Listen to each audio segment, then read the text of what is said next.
Once upon a time, there was a young girl named Cinderella. She was a kind and gentle soul. Cinderella had a heart of gold. She loved animals and often helped her friends. Cinderella lived in a big house, but it wasn't a happy place. Her father had passed away. Now, she lived with her stepmother and two stepsisters. They were not kind to her. Cinderella's stepmother was a cruel woman. She was always mean to Cinderella. Her two stepdaughters were also unkind. They were lazy and selfish. They made Cinderella do all the chores. Cinderella had to clean the house. She had to wash the clothes. She even had to cook the meals. The poor girl was always busy. She longed for a moment of peace. One day, a grand invitation arrived at the house. It was from the king. The prince was having a ball. Everyone was invited. The stepsisters were very excited. They dreamed of dancing with the prince. Cinderella also dreamed of going to the ball. She imagined beautiful music and twirling in a pretty dress. But she knew it was impossible. Her stepmother would never let her go. The stepsisters began planning their gowns. They were excited, chattering about the grand ball that was to be held at the palace. Each one wanted to outshine the other, dreaming of catching the prince's eye. They fussed over fabrics and jewelry, debating which colours and styles would be the most fashionable. The room was filled with the sound of laughter and the clinking of jewels as they tried on various pieces.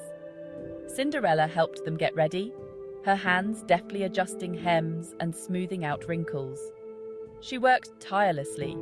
Her own dreams of attending the ball pushed aside as she focused on making her stepsisters look perfect. She even offered them suggestions, her keen eye for detail catching things they had missed. "Perhaps a blue ribbon would complement this dress better," she said, hoping to be of help. But they just scoffed at her, dismissing her ideas with a wave of their hands. "What would you know about fashion?" they sneered, their voices dripping with disdain. "You? Go to the ball?" laughed one stepsister, her voice filled with mockery. The idea seemed absurd to them, a mere servant dreaming of such grandeur. "Don't be ridiculous!" shrieked the other. Cinderella's stepmother agreed, her voice cold and unyielding. "You have no place at the ball," she said, her eyes narrowing. "You have work to do," she said coldly. Cinderella's heart sank, the weight of her stepmother's words crushing her hopes. She turned back to her chores, her dreams slipping further away with each passing moment. She knew they were right. Her place was here, in the shadows, not in the dazzling lights of the palace. But still, a small part of her couldn't help but dream. But she couldn't help but feel a little sad as she gazed out the window, watching the sun set.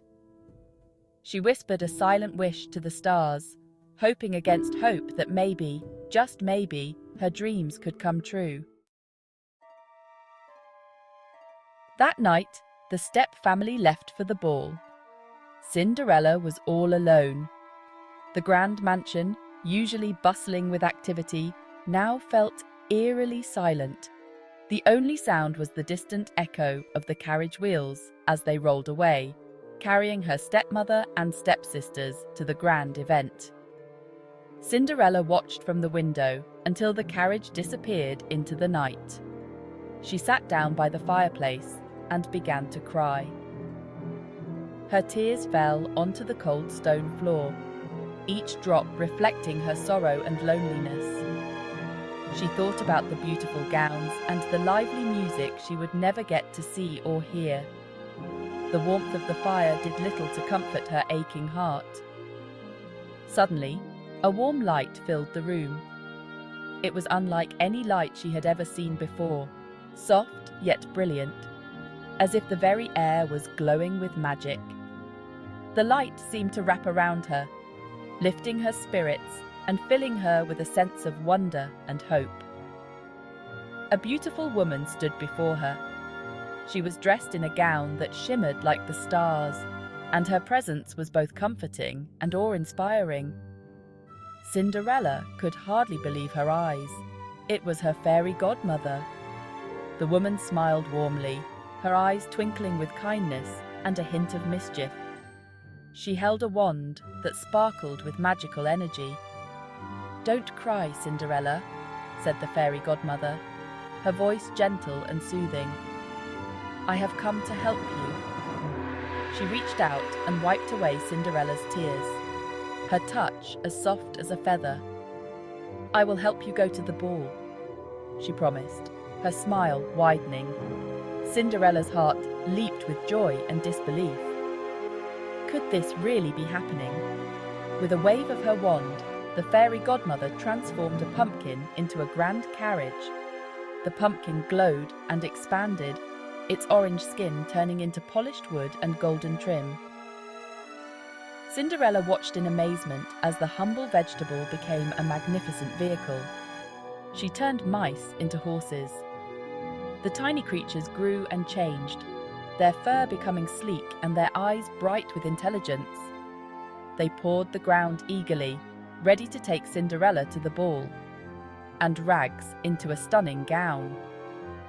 Cinderella's tattered clothes shimmered and transformed, becoming a dress more beautiful than she had ever imagined.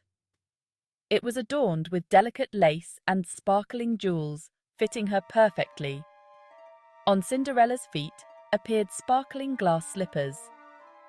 They were delicate and beautiful, catching the light with every step she took.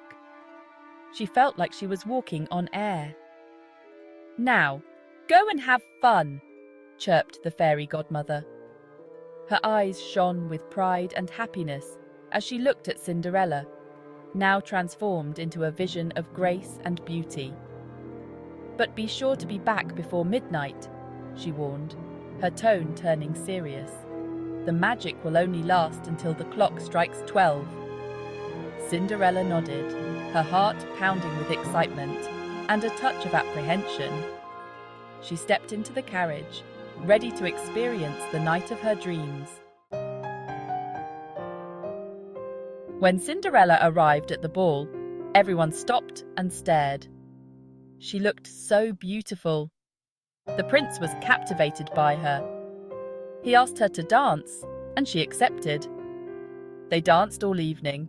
Cinderella was charming and witty. The prince found himself falling in love with her. He had never met anyone like her. As they were dancing, the world seemed to fade away. The music, the laughter, the grandeur of the palace, all of it was a distant hum compared to the magic of the moment they shared. Suddenly, Cinderella heard the clock begin to chime. 12 o'clock.